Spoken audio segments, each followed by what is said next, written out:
Mabuhay! Isang mapagpalang araw sa inyong lahat. Kung bago pa lamang kayo sa aking channel, ay mag-subscribe upang maging updated sa mga kwento, akda at mga aralin na aking ibabahagi rito. Ponemang suprasegmental. Alam mo ba?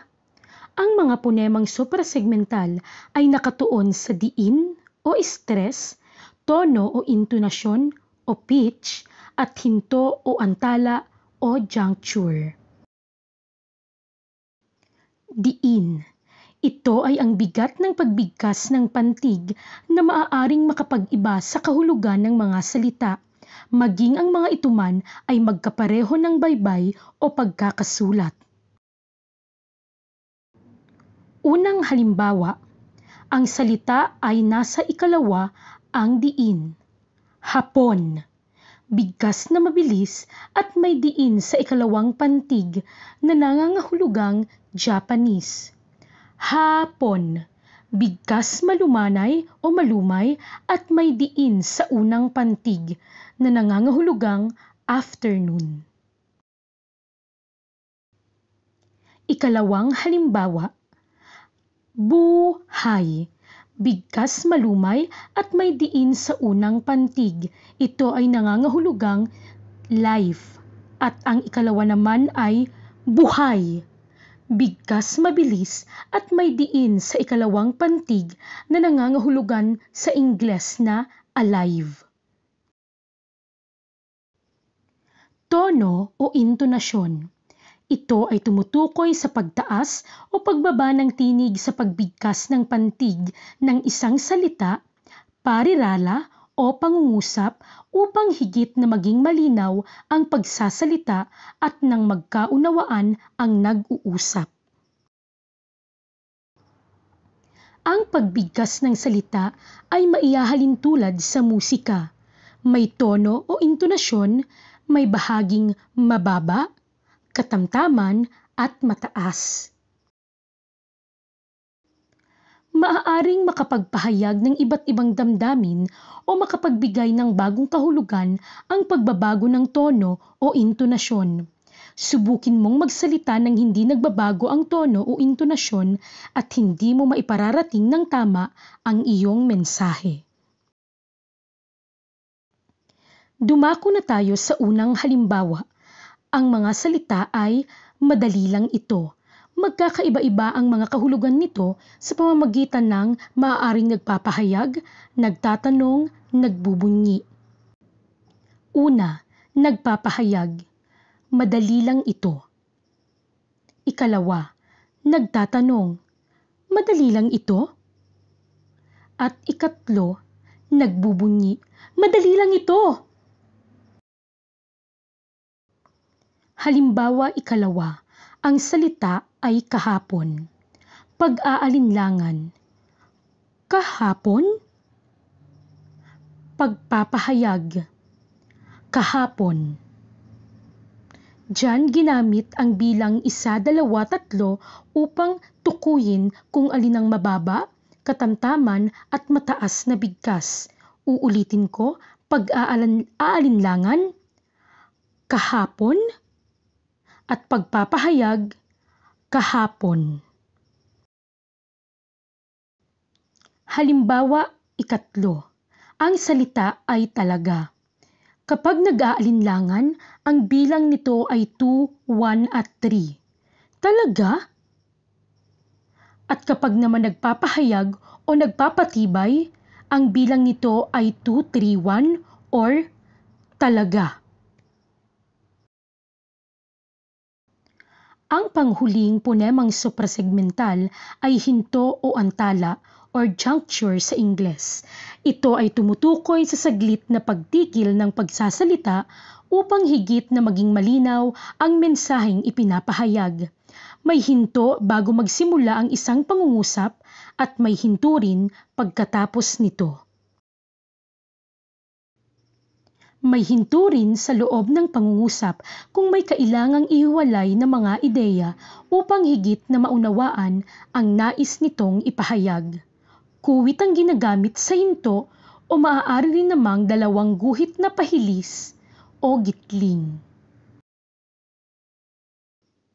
Unang halimbawa, hindi siya si Kesa. Nasa dulo ang hinto at nagsasaad na hindi si Kesa ang pinag-uusapan. Hindi, siya si Kesa.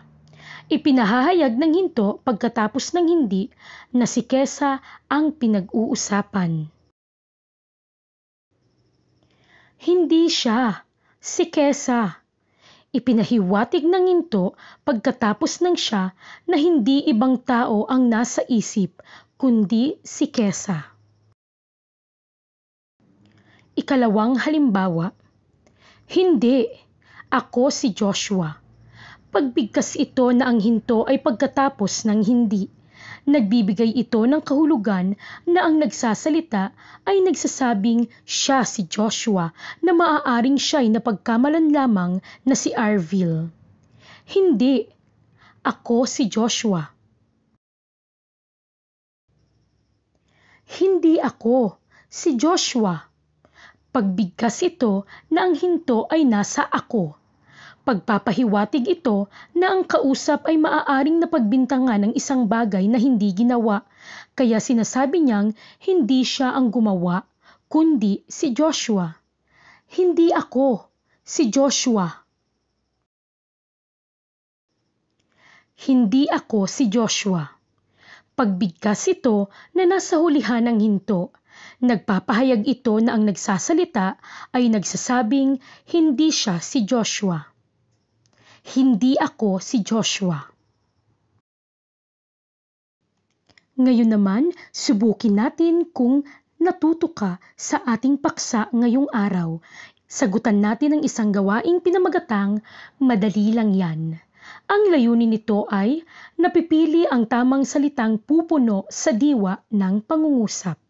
Kung gayon, magsimula na tayo.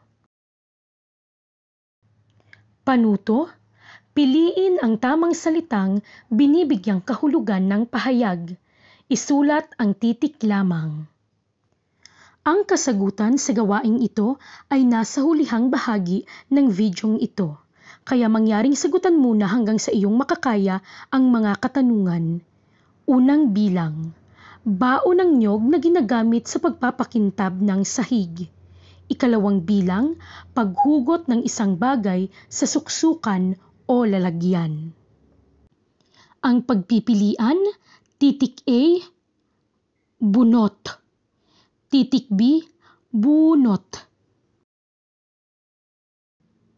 Ikatlong bilang, ligaya. Ikaapat na bilang, isinusuot ng babae. Ang pagpipilian ay saya or saya. Ikalimang bilang, nakahihigit. At ang ika-anim na bilang ay natatangi. Ang pagpipilian ay lamang or lamang. Ikapitong bilang, paglingon. At ang ikawalong bilang ay buto ng halamang ginagamit na pampabango sa pagkain. Ang pagpipilian ay linga or linga. Ikasyam na bilang, hayop na inaalagaan, at ang ikasampung bilang ay tumutukoy sa usok. Ang pagpipilian ay aso at aso. Dumako na tayo ngayon sa mga kasagutan sa gawaing madali lang yan. Unang bilang, titik A, bunot. Baon ng niyog na ginagamit sa pagpapakintab ng sahig. Ikalawang bilang, ang sagot ay titik B, bunot. Paghugot ng isang bagay sa suksukan o lalagyan.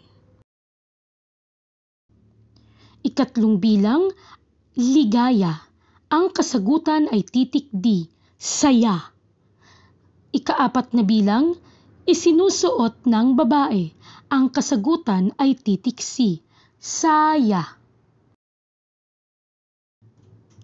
Ikalimang bilang, ang salita ay nakahihigit. na ang kasagutan ay titik F, lamang. At ang ika-6 na bilang, ang salita ay natatangi, ang kasagutan ay titik E, na nangangahulugan o ang bigkas ay lamang. Ika-7 bilang, ang salita ay paglingon, na ang kasagutan ay titik H, linga.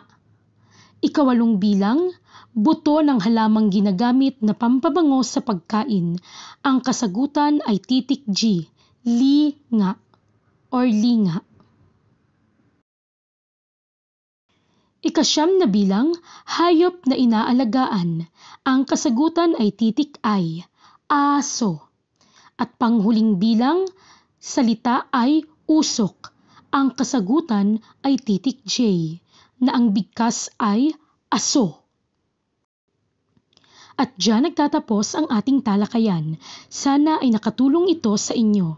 Maraming salamat po sa panunood at hanggang sa muling pagkikita.